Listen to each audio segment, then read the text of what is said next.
Good afternoon. Today is Monday, June 22nd, 2026. We are here I am here in Ortega, right off of Lakeshore Boulevard.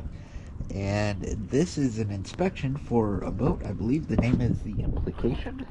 We're going to double check.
So I'm fairly certain there is running gear under there. When I got to scraping, all the big bulk stuff looked like it came off pretty easy. I'm going to attempt it. Worst case scenario, I'm just going to get the running gear, but I'm definitely going to attempt it. I don't think it's going to be an hourly, but I'll get an after video of whatever I do get done.